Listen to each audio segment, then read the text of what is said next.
So much for being here. We are really honored to have you. And can you please start your video?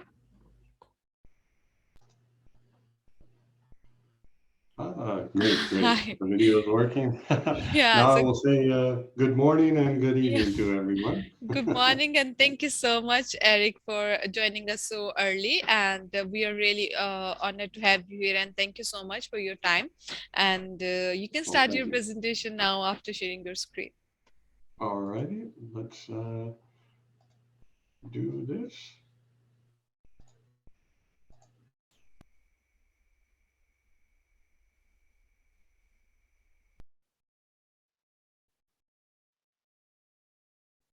Yeah, I can see it now. You need to unmute yourself, Eric.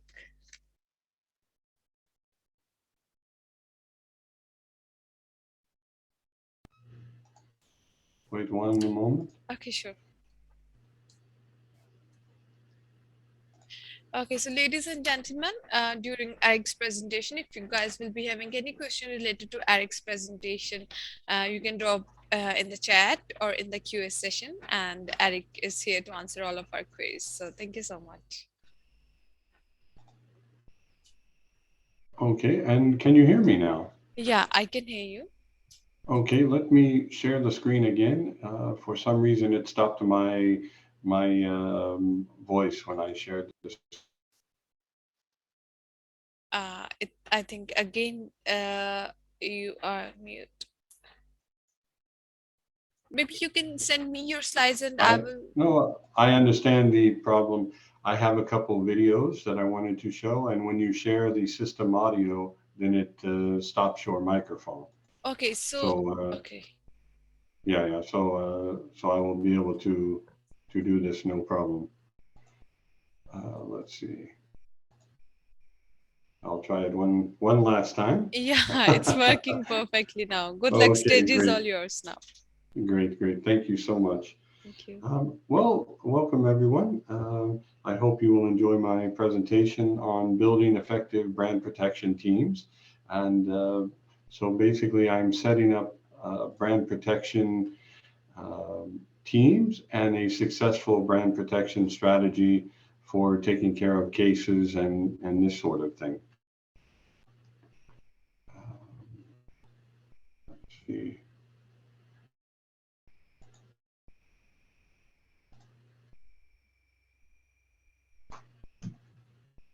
Okay, so the first thing I want to talk about, and the main point to try to get across during the presentation, is engagement.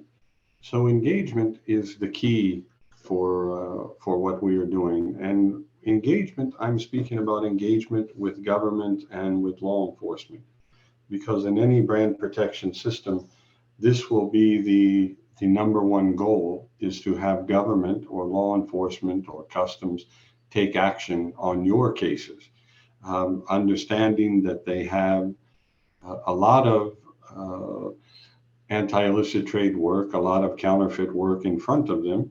So you want the best possible outcome for your brand. So engagement will be the key for that. I like to say that if your team or the person who heads your anti-illicit trade or brand protection team, if they cannot call their government or law enforcement contact and meet for a coffee and just relax and talk to each other, then you have a problem with that team. You need to have some better engagement being done. So, in talking about engagement, the first thing that I want to show is in the Americas region. These are the people who we tend to engage with. Just to give you an example of the government and law enforcement agencies that we talk to on a regular basis. A lot of these are in the United States, but we also deal a lot with the Canadian Ministry of Finance, Canadian Police. Um, we deal a lot with the Customs, the Caribbean Customs, Law Enforcement Council, Dominican Republic government, and in, of course, Colombia. So these are just a few examples of key engagement people that we deal with in the Americas region. Now, just a little bit about myself, and I'll explain then why this is important. This is a little bit about my background and the history of my work. You can see who I've worked with and this kind of thing, from law enforcement to the United Nations to the European Union, and then to the private sector with JTI. So I am still actually a member of the pool of experts for the UN Ops, which they call me or contact me sometime. And to be a member of this pool, you must meet certain criteria, and of course be a former UN employee. And the reason I bring my background up is that this is typical of our JTI uh, background and anti-illicit trade team. Everyone within the team, we have about 36 to 40 people in the team at any given time, and everyone has a similar background. And this is important because your AIT team's background or brand protection team's background and experience in government and international organizations, it may really open doors for you that were not available in the past. So it's good to have people, or at least a few people on your team that are former government or former law enforcement, former international organizations, something like this, because they will be able to break through barriers towards building new relationships for your brands. And this is just an example of background experience. And the reason why this is important is because we tend to speak the same language and we talk the same talk with government employees, with law enforcement employees, and this sort of thing. So, this is why it's important to have a good background and a reputable background. I will say that government anti-illicit trade work around the world is a small group, I would say, and your reputation and your background is very important in this group. Um, the next thing I want to talk about is service providers. Now, the main thing to remember here is that you want to use trusted, reputable companies as your service providers. Um, don't go with just one company, of course. You want to have a choice. So you need to vet several service providers and the international organizations such as the IACC or INTA or something like this. They will be able to point you in the right direction to reputable, good service providers with good contacts. Your company, whatever brand you may have, is not an investigations firm. This is not your main goal. So, your goal obviously is to sell your product. So, this is the number one goal for your company, or to offer a service, for example. So, you need to maintain that focus. And for your investigations work, it's good to use trusted service providers for this. And there are many service providers around the world to choose from. If anyone needs a list, as I said, the IACC is a good source for that. INTA is a good source for that, and of course other organizations around the world, anti-counterfeiting groups and whatnot. So once you have a service provider, the next thing you should be doing is you should be conducting an assessment of your needs. So this I find is very important, and some things that a lot of times companies or brands will overlook. They assume they have issues, or they assume they have a problem in a certain location without conducting an assessment. So this is the first thing I would say you should do together with your service provider. So the assessment should include where you have issues, if you have issues, and one important factor in any assessment of your brand protection is where can action be taken. And what I mean by that is if, for example, you don't Maybe you don't have contacts in a certain location. Maybe you don't even sell your brands in a certain market. But the service provider or your team finds out that you have an issue in that area. Um, you have to decide, is this worth your time?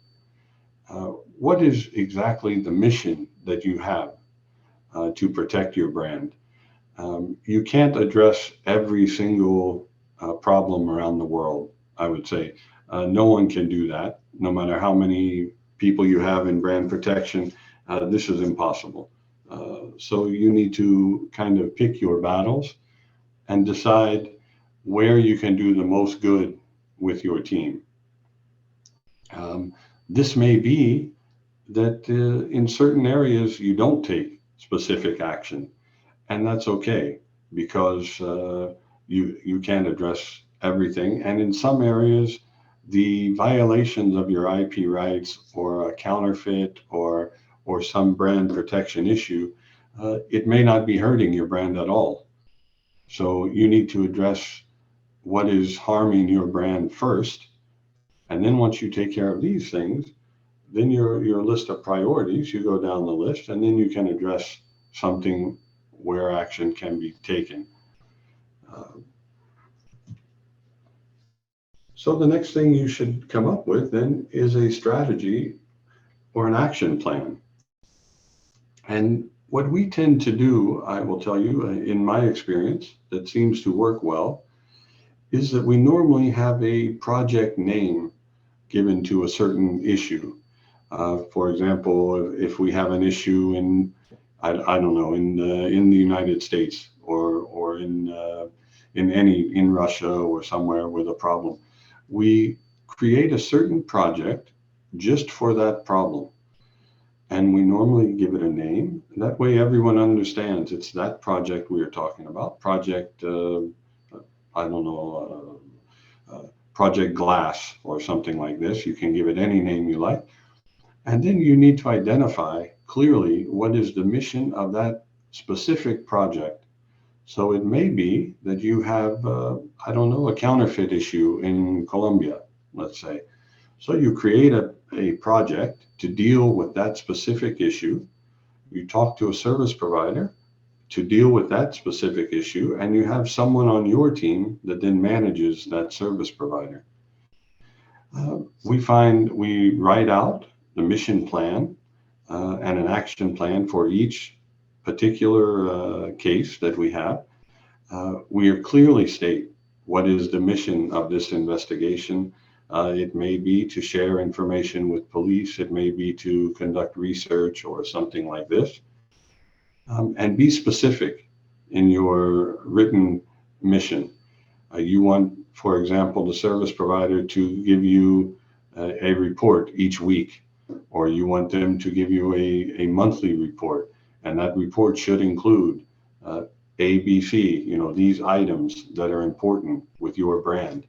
And then explain this to the service provider, and your service provider management then should, or manager should be in communication with this group that's helping you, this company, the service provider, and in being specific, then what would success look like? Because in this field, we have a tendency for what we call mission sprawl. So you go to address one issue, and then you need more budget, and then the issue grows, and now you find, instead of counterfeit in Colombia, for example, now you have counterfeit in the neighboring country as well, or you have something that goes down into your investigation leads you to another market or to something else. So it's very important to spell out at the beginning of the project what is success. So success is not ending counterfeit around the world. This, or I will say, of course, this would be successful, but this is not reasonable, I would say. So you need to address a specific issue with your action plan. And from there, of course, we have the investigation by the service provider, because they are equipped to conduct investigations in the field, and this is why you chose them. Your service provider management is very important. You should have clearly written standard operating procedures that you give to your service providers, that if they want to work for your brand or your company, they need to adhere to these operating procedures. As an example, you may include your company's code of conduct. You would include the UK's Anti-Bribery and Corruption Act within your policies to ensure that any service provider is completely following the law at all times, and they are representing your company as well when they do work. If there's an issue or something like this, of course it will come out that they were working for your brand and your company. So you want them to operate above board and completely ethical at all times, and of course within the laws of every jurisdiction that they're operating. You should have, of course, an investigations plan, and the service provider should be able to give this to you. Once you have your project plan and your mission, everything spelled out, your actions to them, they should give you their investigations plan, and that should be clearly within a budget that is agreed upon at the start of the project.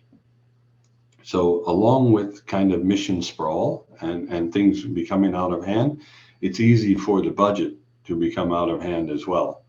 So this is something that you have to closely monitor with your service providers. So the next thing just to talk about is your action.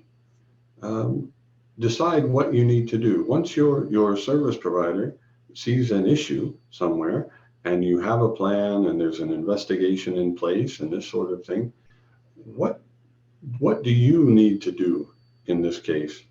And when I say that, I'm talking, of course, legal obligations, but I'm also talking about ethical and moral obligations as well. What do you need to do to protect your brand?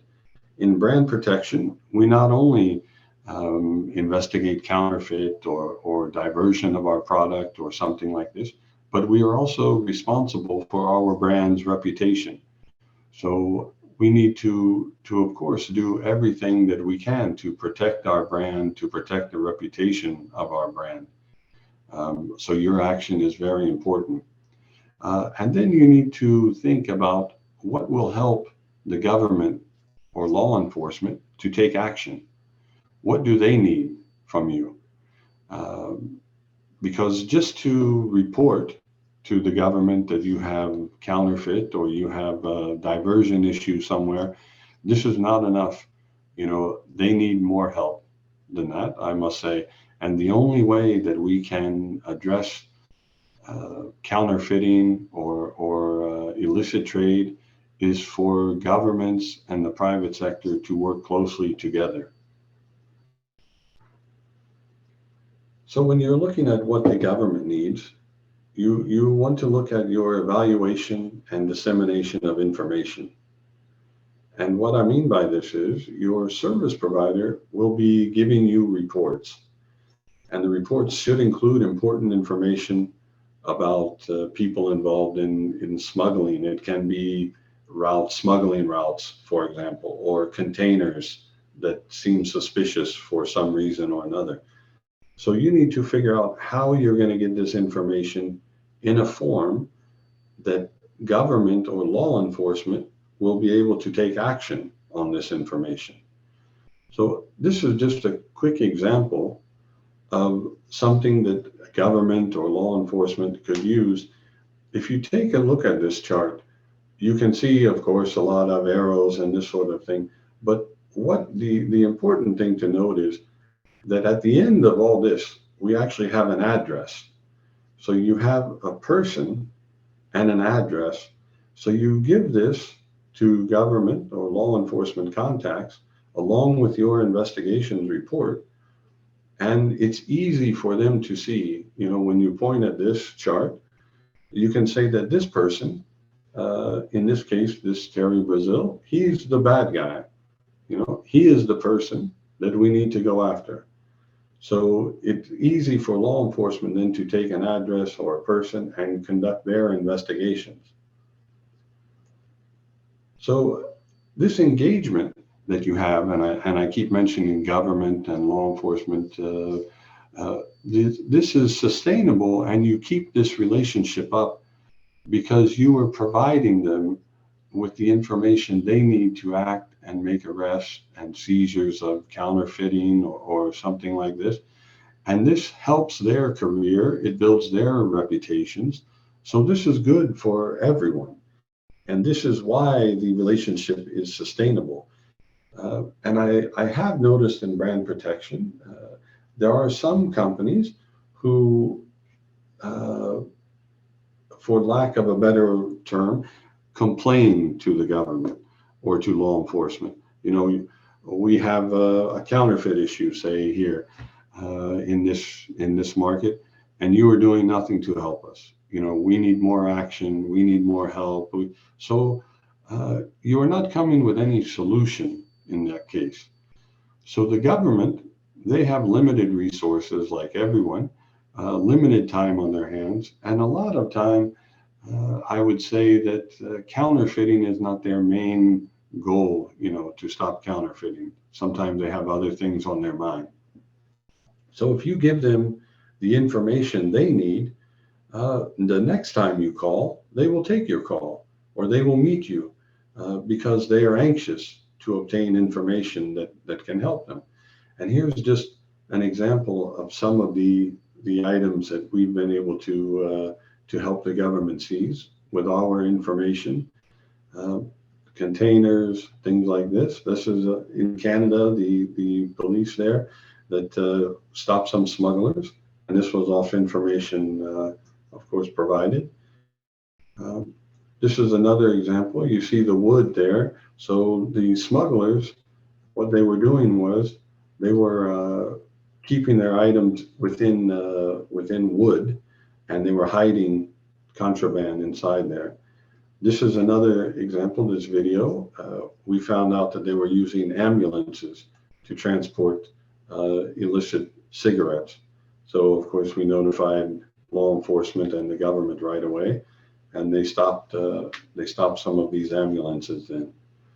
So it's kind of a good example of what we have and what we are dealing with.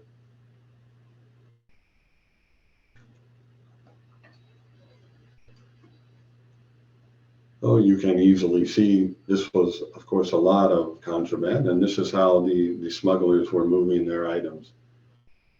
So once we told law enforcement about this, that we found out that they were using this, it was easy for them to take action and then look at the success that they had. So they were happy, that they got some contraband, made some arrests, this sort of thing. We are happy. And then the next time we give them information, they're excited to hear from us. And this is the way engagement works and relationships are built. This is the example of the wood, where they were using, saying that there was a pallets of wood when actually inside was contraband cigarettes. So one thing I will talk about now is to be available for inspection. A lot of times we give information to government or law enforcement, especially about counterfeits, and they will conduct their investigations, and then they will contact me and tell me, okay, we are going to make a raid at this date and time. Can you please send someone? Well, I will tell you that it's very important to always send someone, no matter how big or small this raid may be, because this is part of your relationship and it's also part of your responsibility. The government or law enforcement agents or customs agents, they are not experts in your brand. So there's no way that they will be able to know if something is counterfeit or not without your help. They need the brand's help to do this. So it's important to always be available. always send someone, and the person that you send to conduct these inspections, along with law enforcement, should be someone that is able to make a decision on the spot. So they can't be vague when it comes to your products. So when law enforcement, typically they will ask you, to look at these items and they will say, okay, is this counterfeit or is this legitimate product? So you need to say, this is, counterfeit or not. You need to be able to make a decision right there on the spot. This is very important for the system to work. This is an example of some raids that we went on in New York City. And you can see some of all the items that say Logic. This is our brand, and this is all counterfeit. Everything there that you see. These are all counterfeit, and this is going with the U.S. Homeland Security and FDA to investigate this. So you can see there's more, and on the left side, that's the Homeland Security warehouse where they store counterfeit brands and this sort of thing. So they asked me to come in and go through each item, make sure it's counterfeit, and to stay with them. Now, this is a short news story. It's only a minute or 2 minutes long. I'm not sure if you will be able to hear it, I think, because of this issue that we have with sharing the screen. So I'll tell you what, if you give me one moment, I will fix this issue.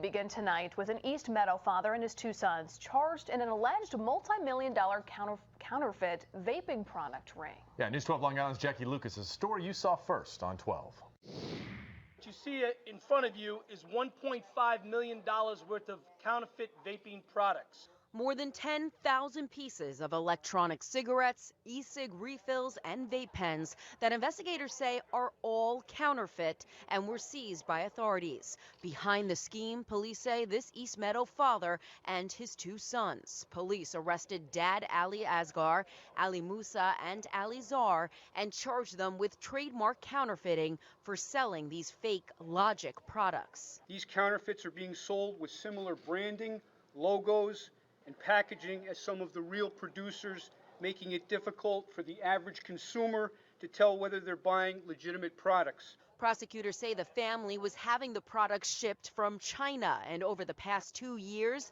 they've made more than $4 million.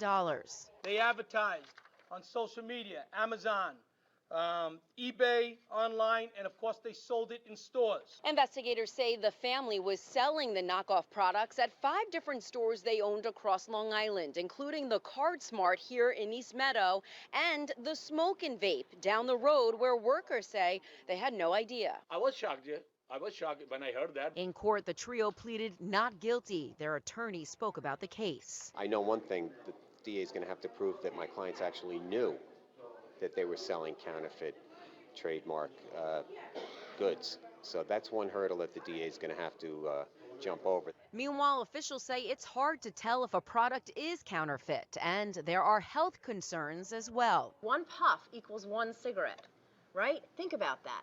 It's highly addictive, so you've got that aspect. And now, when they're coming in illegally, you don't know what the heck is in here. You don't know what kind of poison you're putting into your body. I'm Jackie Lucas, News 12 Long Island. All 3 men are expected to post bail with the condition that their passports be seized. If convicted, they each face up to 15 years in prison. Begin tonight with an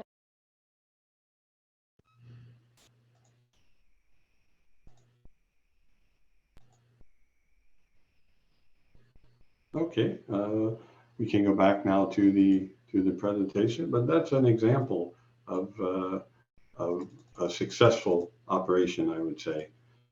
So this worked very well. The next thing I'll talk about is, of course, a follow-up.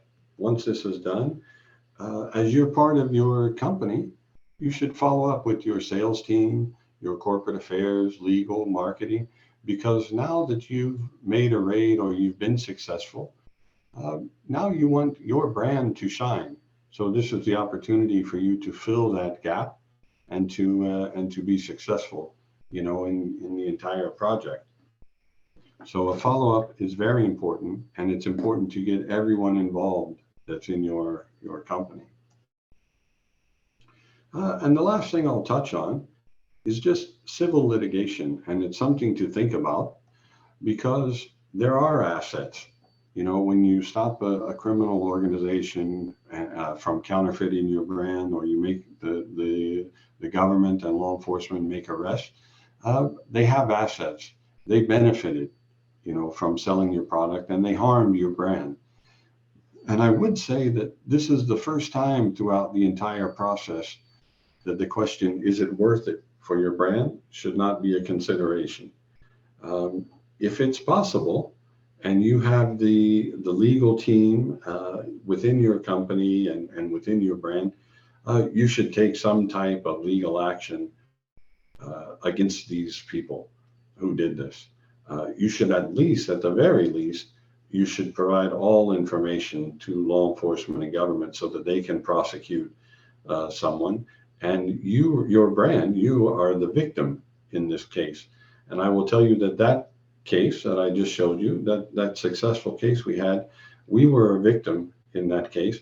And the judge in the case made a judgment for our company against the assets of the people involved. So this was very good.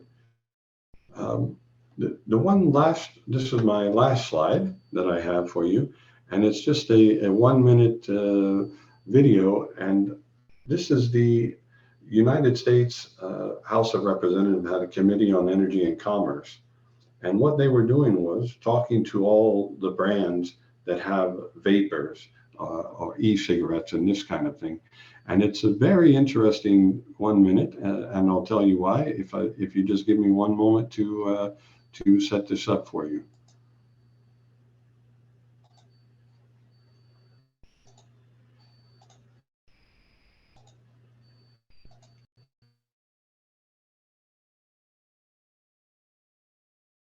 The hearing will now come to order. Today, the Subcommittee on Oversight and Investigations is holding a hearing entitled Vaping in America, E-Cigarette Manufacturers' Impact on Public Health. The purpose of today's hearing is to examine the role of manufacturers in the marketing and use of e-cigarettes in the United States, as well as the associated public health implications. This is the ranking member of the full committee, Mr. Walden, for 5 minutes. Thank you again, Madam Chair, for having this hearing. And as I mentioned in my opening statement, I'm concerned about the counterfeit products, among other things, and the safety issues they present in the e-cigarette space. There are plenty of news articles about seizures of counterfeit Juul products. In particular, I understand the FDA's Office of Criminal Investigations has several ongoing criminal investigations related to counterfeit Juul products that are unrelated to the lung injury investigation.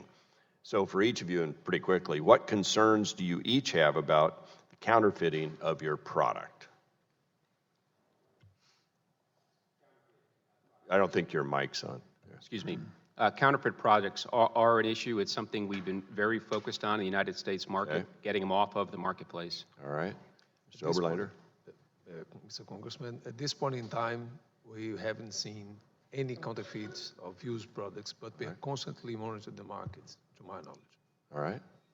We've not seen any reports of counterfeits of our products. We don't see any report of counterfeit product. We're very concerned about counterfeit. And in fact, I'd love to share some of our results by working with FDA, Homeland Security, CBP, and local law enforcement. All right. Yeah, if you want, real quick. We have, through the help of everyone and that I just mentioned and all the outside agencies, we closed the factory in China, shipping in. We also had 8 seizures last year, just in the U.S. in 2019. $1.5 million worth of product confiscated in Nassau County in New York. 681 cease and desist. 1,859 unauthorized online sellers. Right. If I could get that from you, I've got a couple other questions I want to get to, but I appreciate you've answered the question well, but I'd like to get the full data set from.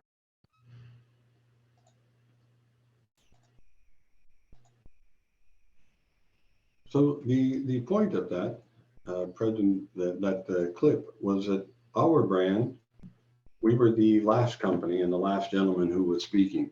So you notice that there was a big difference when we had all of our work that could be said in this meeting, and the other companies who had basically done no work or said that they don't find counterfeit, which is amazing because there's counterfeit vape devices of every kind, in the market.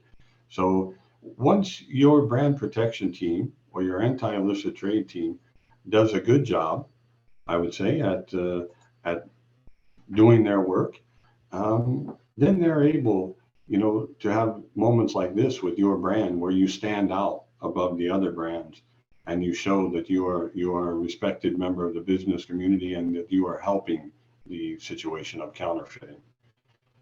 So that's my presentation, and I'm open for questions if anyone would have any.